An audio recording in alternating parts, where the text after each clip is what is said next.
मस्त दिख रही है। कल ही लाई मैं नासिक के मॉल से। संडे को दोबारा जाओ उधर, और जो भी ड्रेस पसंद है खरीद लेना। वैसे भी अब मेरे को तेरे पे ड्रेस अच्छा नहीं लग रहा, निकाल दे इसे। ये 15 साल का लड़का अपने से बड़ी लड़कियों के साथ। दर्जनों लड़कियां है साहब।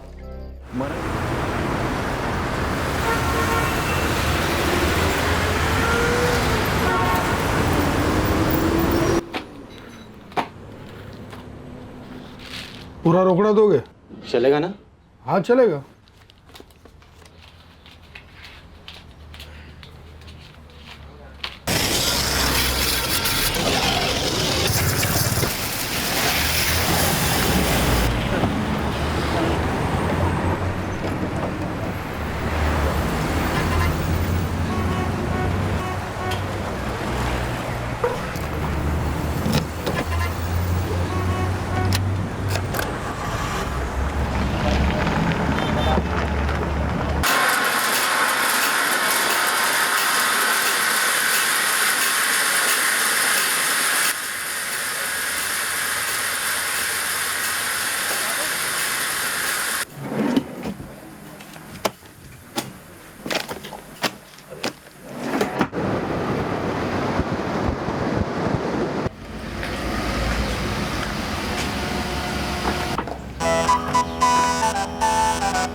ये नको आई, मुझे दही नहीं पसंद।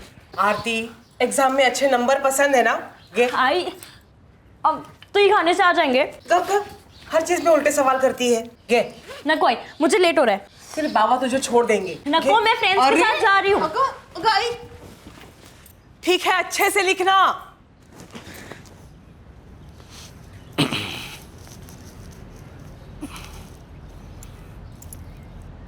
मनीषी, ये तो आहो, ये जरा हेमंत से बात कीजिए ना।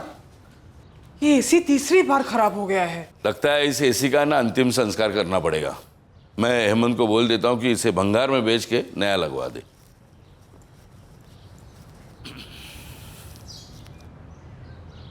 मनोज, चल मेरे साथ चल। अरे दुकान में चल, कुछ सीखेगा। बाबा मैं दोपहर को आता हूँ डब्बा लेकर।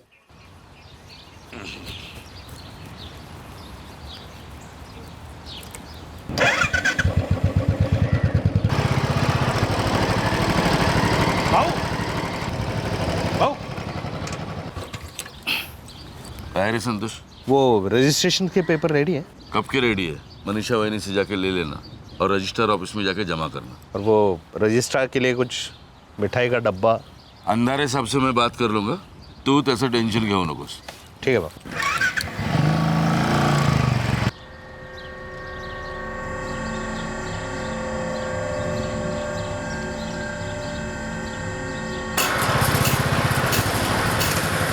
भाऊ राम राम भाऊ। नमस्कार भाऊ।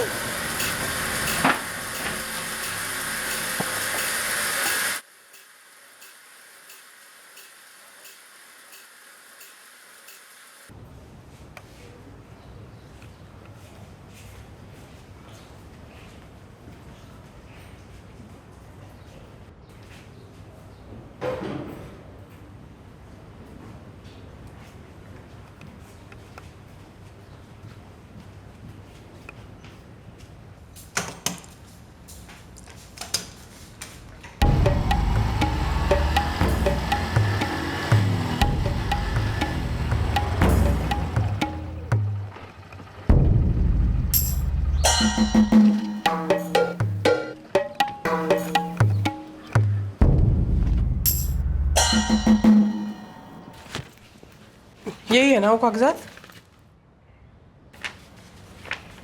हो ही नहीं, यही है। आई, एसी के लिए किसी को बुलाया था तूने? हाँ, हेमंत आने वाला था। उन्होंने 2 आदमी भेजे।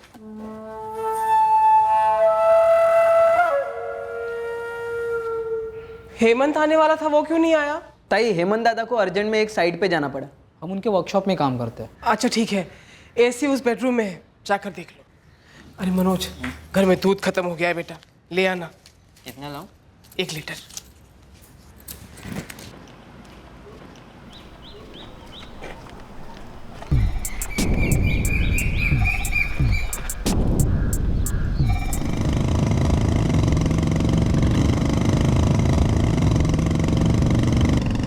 रामनाथ काळे, आपकी बीवी मर चुकी है। पता है, किसी ने फोन किया था।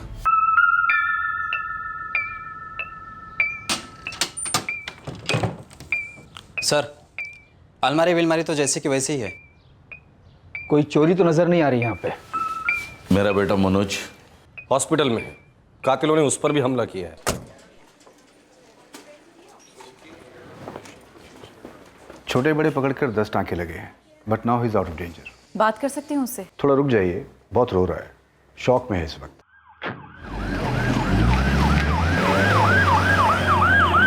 वहीं से कागजात लेकर मैं निकल रहा था, तब वो दोनों बाहर हॉल में ही थे।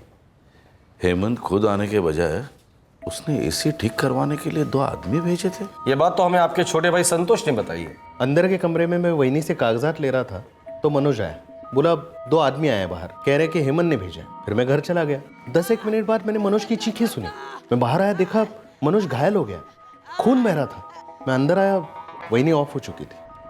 किसी चोरी या लूट की कोशिश भी नहीं हुई है। एसी को टच भी नहीं किया उन्होंने। इसी कमरे का एसी था ना? हाँ, हमारा बेडरूम। रामनाथ जी, मुझे इस एसी वाले हेमंत का नंबर और एड्रेस चाहिए। सर, मनोज काड़े शौक में है, उसे सिडेट किया गया है। एक कांस्टेबल वार्ड के बाहर लगा दो। बच्चे ने कातिलों के चेहरे देखे हुए, वो लोग उसे रास्ते से हटाने की कोशिश कर सकते हैं। Okay sir. सर, ना ही कोई चोरी हुई ना लूटपाट, सिर्फ मर्डर। मनोज की मां मनीषा का मर्डर और मनोज पर हमला हुआ है। लगता है दोनों कातिल मर्डर करने के इरादे से ही आए थे। और काय बोलते हैं साहब, मेरे यहाँ से 2 लोग गए थे एसी रिपेयर करने रामनाथ भाऊ के घर पे। उन दोनों ने बताया था कि वो दोनों तुम्हारे वर्कशॉप से आए हैं। लेकिन साहब, रामनाथ भाऊ का काम हमेशा मैं खुद ही करता हूँ, तो मैं किसी और को क्यों भेजूंगा? और मुझे तो मालूम ही नहीं था कि उनका एसी खराब हुआ है। मतलब रामनाथ काड़े के घर से तुम्हें कोई फोन आया ही नहीं था? नहीं साहब, मुझे कोई फोन नहीं आया एसी रिपेयर को लेकर।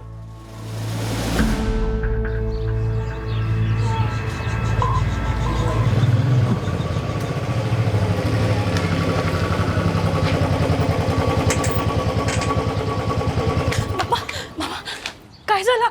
आई कुठे आहे? तेरी आई मर गई। नहीं, नहीं तेरे आई को किसी ने मार डाला। नहीं बाबा, आप झूठ बोल रहे हो। मैं नहीं मानती, मुझे आई को देखना, मुझे आई से मिलना है बाबा। भाई, आई किधर है बाबा?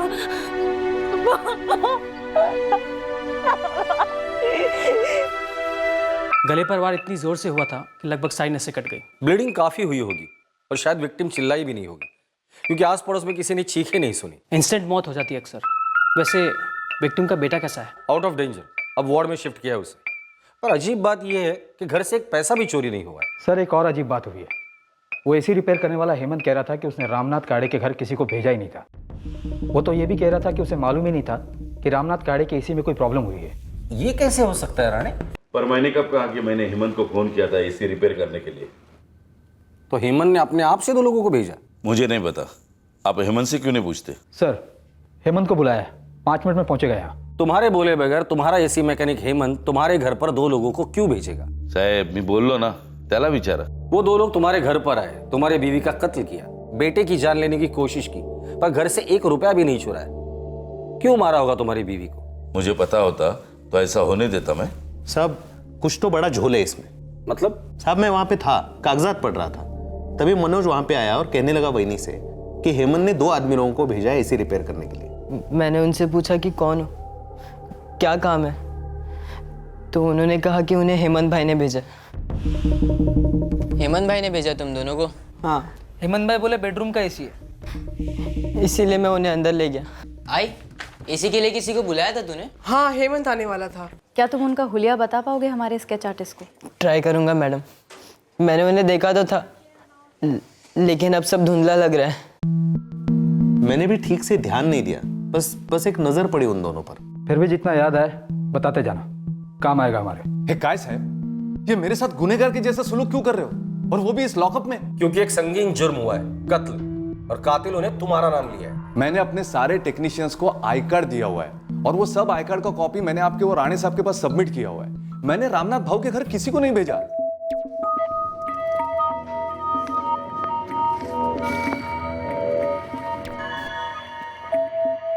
नहीं, इनमें से तो कोई नहीं लग रहा है। रामनाथ भाऊ के घर के सारे एसी मैंने ही बिठाए हैं, और उसका मेंटेनेंस मैं खुद करता हूं, दूसरे किसी को नहीं भेजता। तो इस बार क्यों भेजता? और मला फोनच नाही आला कोणाचा, तो मेरे क्या सपने में आएगा क्या?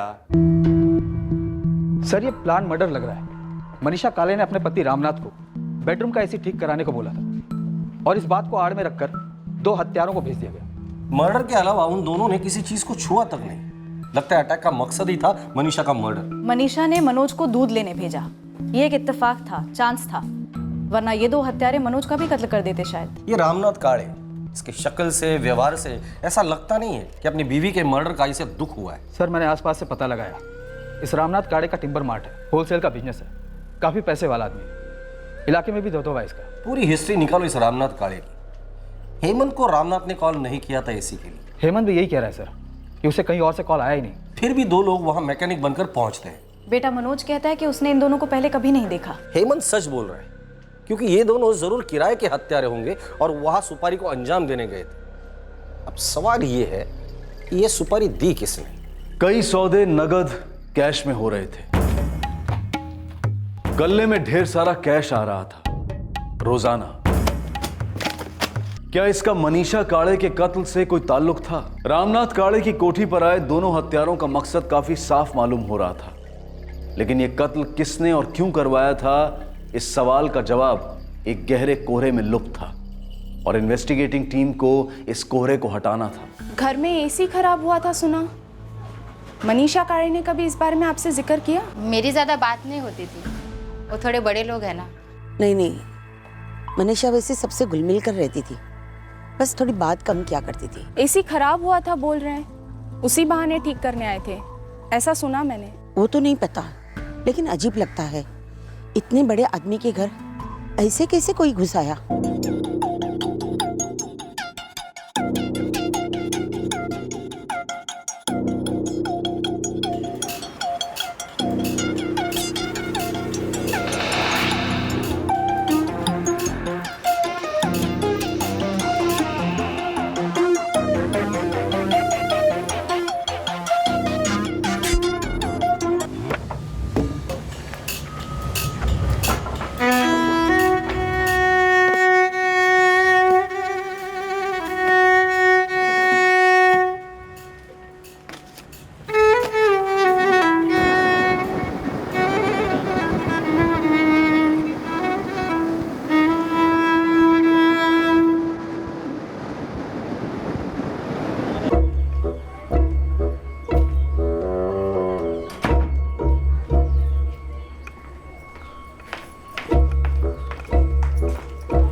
पापा मैं कॉलेज जा रही हूँ। संभल के जाना।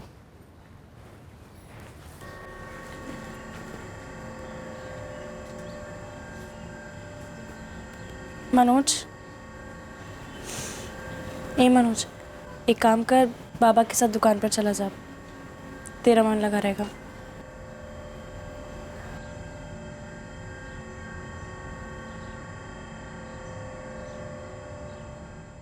मैडम बात की पड़ोसियों से, लेकिन एसी खराब होने वाली बात तो मनीषा ने किसी से की ही नहीं। शारदा, कोई ना कोई तो जानता था कि उनके बेडरूम का एसी खराब है।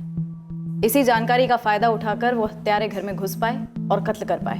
पर एसी वाली बात घर वालों के अलावा और कौन जान पाएगा? घर वाले, ये मनीषा और रामनाथ की बेटी आरती काले, क्या स्टोरी है इसकी?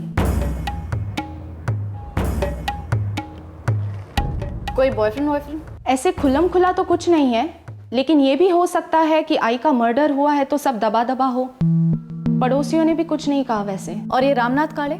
आसपास वाले लोग बोले कि कभी कभार वो काफी देर से घर आता था और कभी कभी तो आता ही नहीं था। कहीं और जाता था? वो एंगल तो अभी सामने नहीं आया मैडम। किसी और बात को लेकर पति पत्नी में झगड़े? लोग बोलते नहीं है मैडम, डरते हैं। पैसे वाला है ना।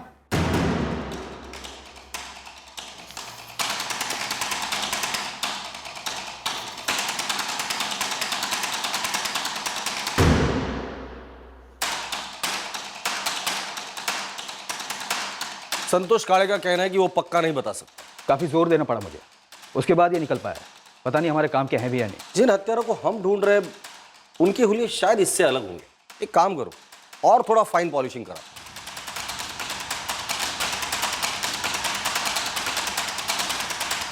श्योर नहीं है मैडम, पर उनमें से कुछ ऐसा दिखता था। पक्का नहीं है क्योंकि सब कुछ इतने जल्दी जल्दी में हुआ।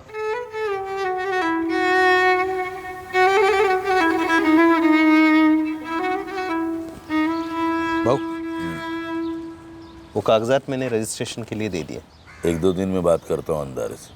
भाऊ, वो पुलिस लोगों से पूछताछ कर रही है, सवाल कर रही है। काम है उनका, मर्डर केस है।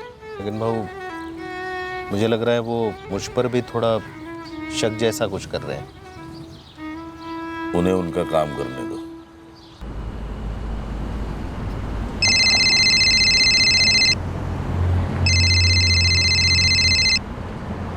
राम राम भाऊ, बोला कि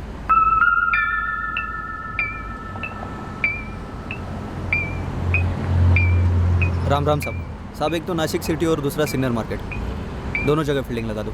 इसके लिए भोसले साहब 2 लेडीज़ है, एक है रमा पावस्कर, नासिक सिटी में धंधा करती है। दूसरी सुरेखा शिर्के करके एक भाई है, शादीशुदा औरत है, सिन्नर मार्केट से थोड़ा दूर घर है उसका। साहब ये रमा पावस्कर है नासिक वाली, ये आपके रामनाथ काली के फिक्स है। और ये जो दूसरी है सुरेखा शिर्के, उसके साथ तो सालों से चक्कर चल रहा है।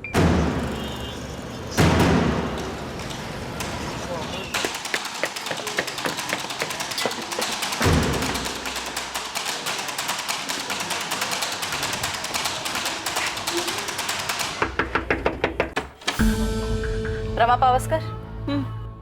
कोण तुम्ही? पोलीस।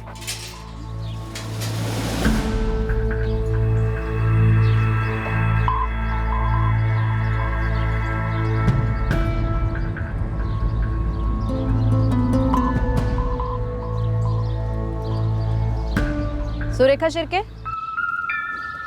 हो की क्या बात है? बात तो अब पुलिस स्टेशन में ही होगी। Police station? मैंने क्या किया है? यहाँ पर बात शुरू हुई तो तुम्हारे अफेयर की बात खुलेगी, और वो बात तुम्हारी वाट लगा सकती है सुरेखा शिर्के। क्या अफेयर? मुंह संभाल कर बात करो, मैं एक शादीशुदा शरीफ घर की औरत हूँ। अच्छा, बुला अपने पति को, सास ससुर को, जेठानी देवरानी को, फिर सबके सामने पूछती हूँ कि रामनाथ काले कौन है और तेरा क्या लगता है। काले साहब हाँ आते ना यहाँ मेरे पास। कब से? ये कोई 5-1 साल हो गए रहेंगे। यहाँ रह भी जाते थे? हाँ रह भी जाते हैं कभी कभार। तुम्हारी आखिरी बैठक कब हुई थी? कल रात को। तो मनीषा काले का मर्डर तुम्हारे काले साहब ने अकेले किया था या तुमने उनका साथ दिया था? हत्यारों के स्केच हैं, उतने सही नहीं है, लेकिन फिर भी बताओ कि इन दोनों को किसने भेजा था काले की कोठी पर? हे बघा मॅडम, मैं ऐसा कुछ भी नहीं करूंगी जिससे मेरे धंधे को खतरा हो। आणि तसं पण काले साहब कोई अकेले नहीं है जो मेरे महफिल में खास है। यहाँ हर बैठने वाला खास होता है और सबका खास ख्याल रखना पड़ता है। तो इस खास ख्याल के दौरान कुछ खास बातें भी होती होंगी?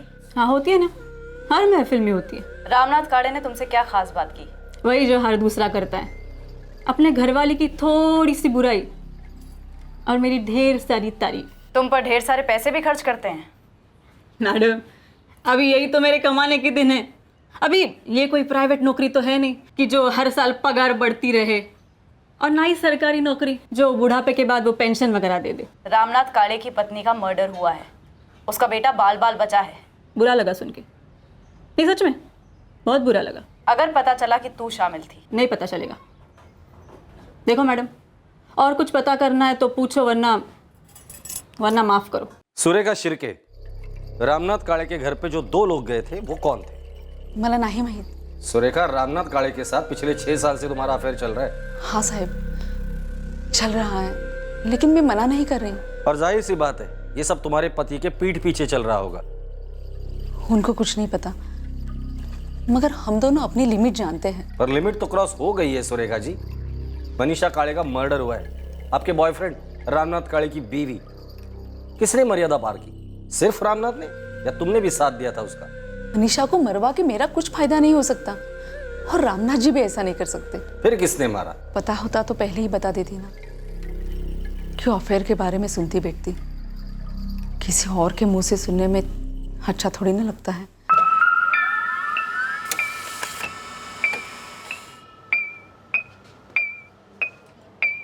रामनाथ के छोटे भाई संतोष काड़े के फोन रिकॉर्ड से भी कुछ हाथ नहीं लगा। सर, उस एसी वाले हेमंत पे भी नजर रखवाई थी मैंने, कुछ निकला नहीं। मनीषा का रामनाथ काळे के पास एसी के बारे में शिकायत करना, ठीक उसी दिन हेमंत का नाम लेकर 2 हत्यारों का वहां आना और मनीषा को मारना, कुछ ज्यादा ही इत्तेफाक है। सर, इस वक्त रामनाथ काड़े के खिलाफ कुछ भी नहीं है हमारे पास, और संतोष काड़े के खिलाफ भी कुछ नहीं है। शायद इस केस में, उस घर में, उन जिंदगियों में ऐसा कुछ तो है जो हमारी नजर से पूरी तरह से चूक गया है, और वो इसलिए क्योंकि वो हमसे पूरी तरह से छुपाया गया है। भाऊ, पूर्ण 4 बेटे आहेत।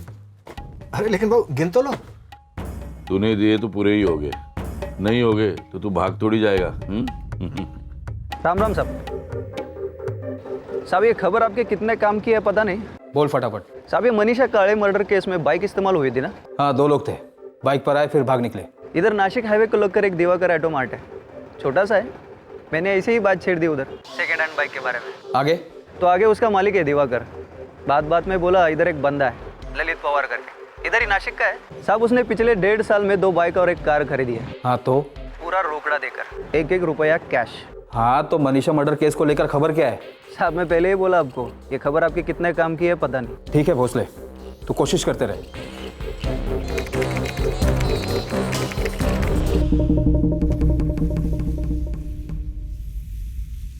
टिम्बर का बिजनेस है रामनाथ का, ज्यादातर कैश में होता है और होलसेल में ट्रेडिंग करता है। ये भोसले खबरी ने जो बात बोली, Lalit Pawar, 1 car 2 bike all cash, क्या उसका कोई कनेक्शन हो सकता है रामनाथ से? सर, इस वक्त कनेक्शन सिर्फ कैश है। सुपारी में कैश ही तो सबसे बड़ा कनेक्शन होता है। इस ललित का रामनाथ के साथ कैसा कनेक्शन बनता है ये देखना अभी बाकी है। पर राणे, कभी कभी अजीब सी टिप भी हमारे केस को झटके में सॉल्व कर देती है। तो उठवा लो इस ललित पवार को। उछला देना, लेकिन सवाल जनरली रखना कैश को लेकर, कि इतना सारा हार्ड कैश उसके पास आया कहां से? ब्लैक मनी, कैश की अंधेरी मार्केट में पुलिस एक तीर मार रही थी, एक चांस ले रही थी। कुछ गाड़ियों की खरीदी में इस्तेमाल हुए कैश की छानबीन की गई, जिसका मौजूदा इन्वेस्टिगेशन से दूर दूर तक कोई कनेक्शन नजर नहीं आ रहा था। लेकिन पुलिस का चलाया गया यह तीर निशाने पर लग गया।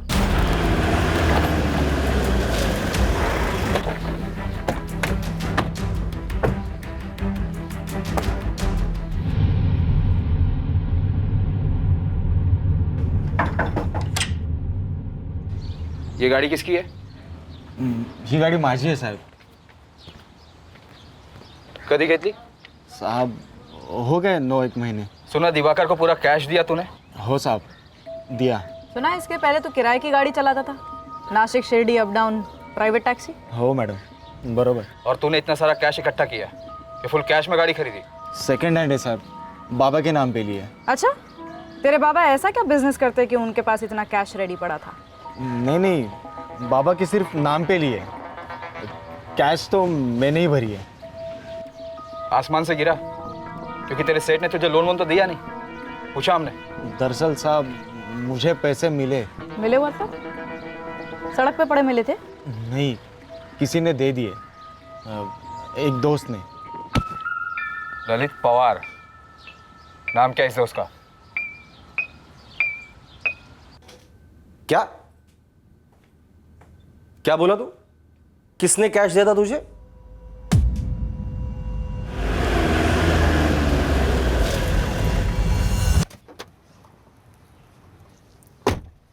तो ये गाड़ी तेरी नहीं, ट्रैवल वालों की है। हो सर, ट्रैवल वाले की। अगर मैं तुझे पैसे दूं अपनी गाड़ी लेने के लिए, आप ऐसे पैसे क्यों देंगे मुझे? क्योंकि मुझे तू चाहिए। जब जब मैं बुलाऊं तब तक तू गाड़ी लेकर आ जाए। जहाँ भी मैं बोलूं वहाँ मुझे ले चले, और बाकी टाइम भाड़े उठा, कमाई कर। क्या बोलता है?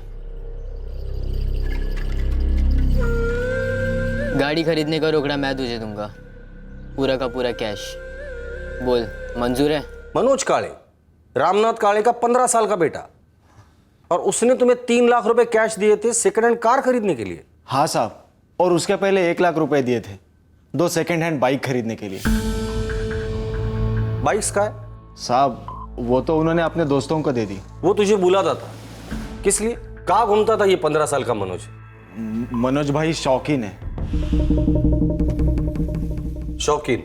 हाँ, कभी लॉज तो कभी होटल।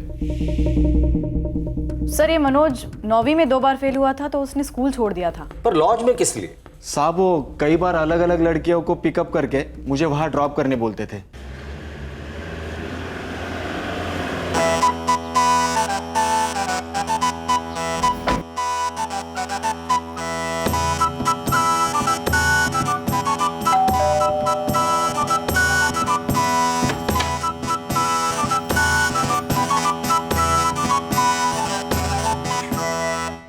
कैसी लग रही है मैं इस ड्रेस में? मस्त दिख रही है। कल ही लाई मैं नासिक के मॉल से। संडे को दोबारा जाओ उधर, और जो भी ड्रेस पसंद है खरीद लेना। वैसे भी अब मेरे को तेरे पे ड्रेस अच्छा नहीं लग रहा, निकाल दे इसे। ये 15 साल का लड़का अपने से बड़ी लड़कियों के साथ। दर्जनों लड़कियां हैं साहब। मनोज भाई इन सब पे बहुत खर्चा करते हैं। इनमें से पहले किसी को देखा है?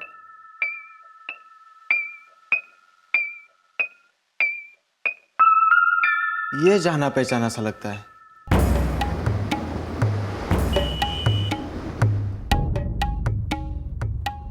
अरे वो तो मतलब सॉलिड है, सिर्फ नोट टिका, कुछ भी करेगी।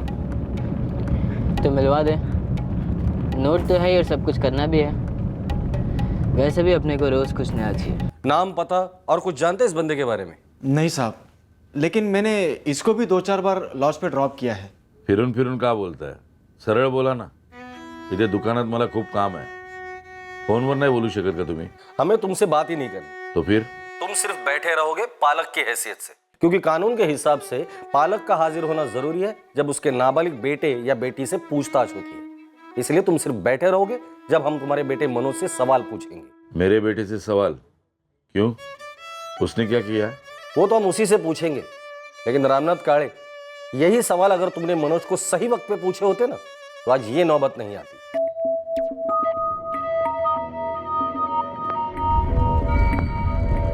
और क्या पूछना है मुझसे?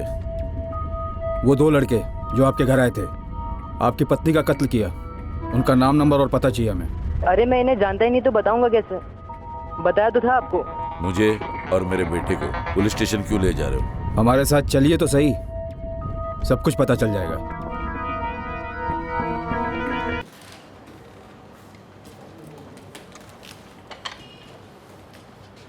बसा।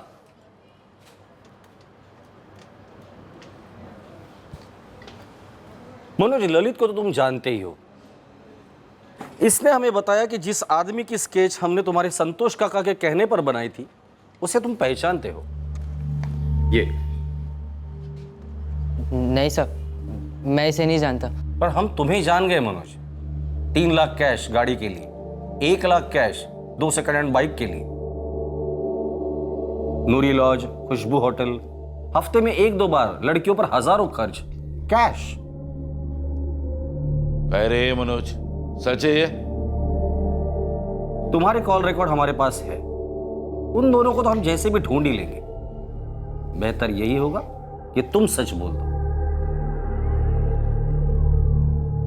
मनीषी येतो ग. आहो ये जरा हेमंत से बात कीजिए ना. ये एसी तीसरी बार खराब हो गया है. लगता है इस एसी का ना अंतिम संस्कार करना पड़ेगा. मैं हेमंत को बोलता हूँ इसे भंगार में बेच के नया लगवा दे.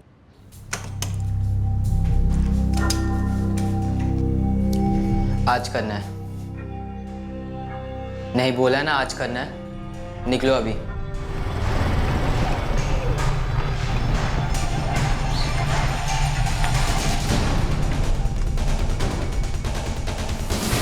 चलो.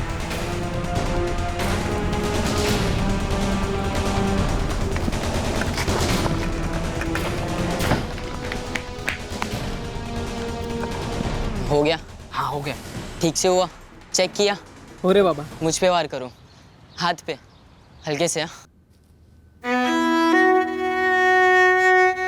योगेश और सादिक इस वक्त कहाँ मिलेंगे?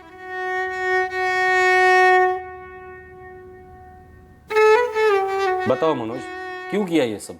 क्यों मारा ऐकू मनोज? कशाला?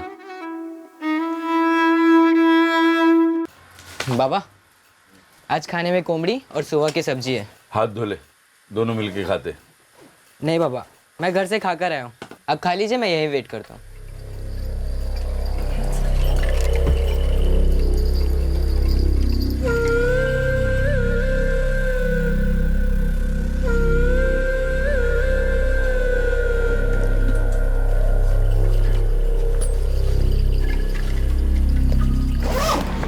मैं ये रोज़ करता था. बाबा को डब्बा दिया, गले पर बैठा और 2-3 बंडल निकाल लिया. बाबा को कभी पता नहीं चलता था, लेकिन एक दिन आई को मालूम पड़ गया. मनोज, ये ले बाबा का डब्बा रेडी है. ले जा जल्दी गरम गरम. बाबा को बोलना आज कोलंबी का कालवन बनाया है और पापड़ी की सब्जी. जा ले जा जल्दी. आई अभी टाइम है. जाता हूँ 10 मिनट में.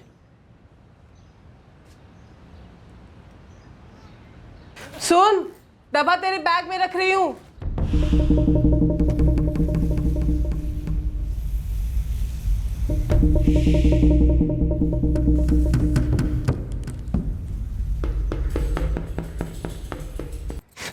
ये क्या है?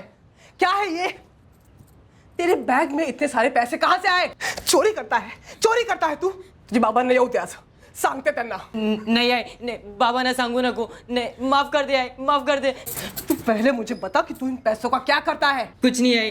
मनोज, मैंने पूछा तू इन पैसों का क्या करता है. आगे से कभी नहीं करूंगा आई. तेरी शपथ. पैर पड़ता हूँ आई, पैर पड़ता हूँ. तेरे बाबा का सारा धंधा रोकड़े में चलता है. उनके पास गिनने तक की फुर्सत नहीं होती, इसलिए कोई भरोसे वाला चाहिए होता है हाथ बटाने के लिए.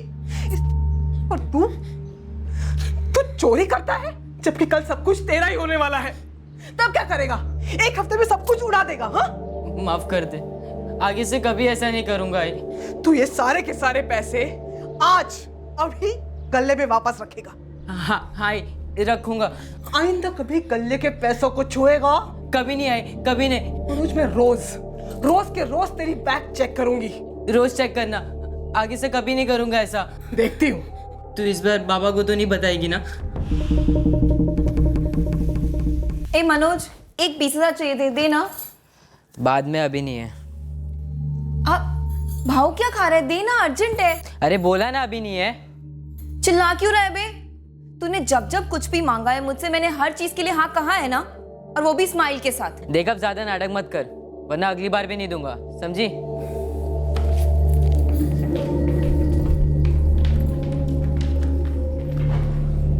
क्या रे मनोज, मूड ऑफ?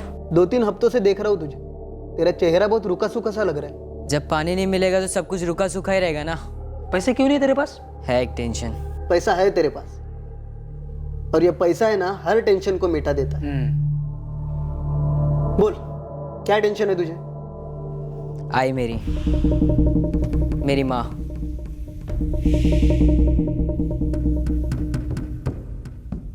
अपनी माँ का खून करने के लिए तुमने योगेश और सादिक को कितने पैसे ऑफर किए थे?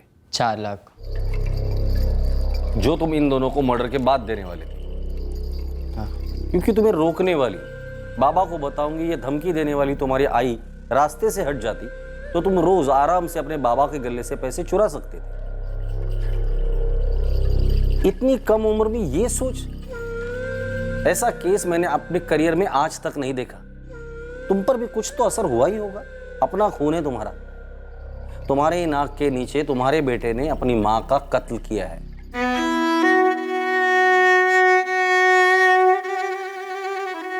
किराए के हत्यारे सादिक मिर्जा और योगेश वाघमरे गिरफ्तार किए गए। नाबालिग होने के कारण मनोज काड़े को जुवेनाइल रिमांड होम भेजा गया है। मनोज के इस संगीन जुर्म ने उसके पिता, चाचा और बहन को एक गहरे सदमे में छोड़ दिया है।